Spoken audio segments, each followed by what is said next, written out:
Se shpesh drejtojmë pyetje nga gazetarë ndryshëm, thuhet pse bëni amandamente ju? Parlamentarizmi dhe opozitarizmi ka të bëjë me amandamentet, se ne si jemi atje për të nduar këngë, po kjo është punë e përditshme që e bën partitë politike.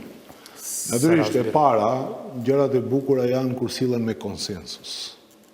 Dhe këtu s'ka pas asnjë konsensus, po shkohet në mënyrë të njëanshme. Nga ana tjetër e vërtetë është që kushtetuta kërkon prezencë fizike për të mbajtur seancat plenare. Ashtu edhe në këshille e tjerë e tjerë. Është pjesë e obligimeve dhe detyrave të cilat ne i kemi.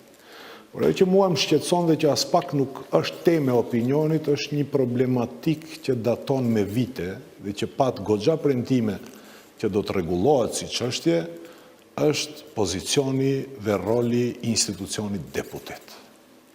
Forma se si po propozohet kjo ndryshim rregullore, fatkeqësisht prapa saj e ka atë tendencën e keqe për ta llogaritur deputetin vetëm si makineri votuese dhe asgjë tjetër. Sepse tani të propozosh po njerëzit të cilët janë të pamundur fizikisht, janë të smur, dhe mos jenë prezent, që të mundën online të jenë prezent dhe të marrin pjesë në seancë, çfarë në kupton marrja pjesë në seancë? A duhet deputeti të jetë vetëm ai i cili e bën 61-shin për t'u askuaru?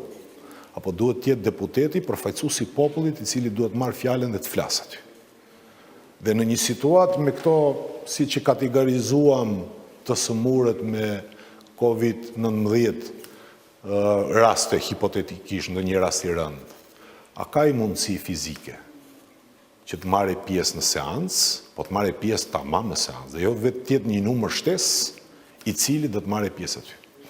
Formën se si propozohet kjo, t'jeni të bindur, dhe keni disa kryetarë partish që se kam pas zakon kurrë që t'jenë prezent në seanca, e nëpërmjet kësaj do t'ju mundësohet që çdo herë të gjeni një shkak për t'u izoluar, gjoja kam pi kafe me ndonjë kushuri. Kjellazhat e ka se... Pas kam dilemë.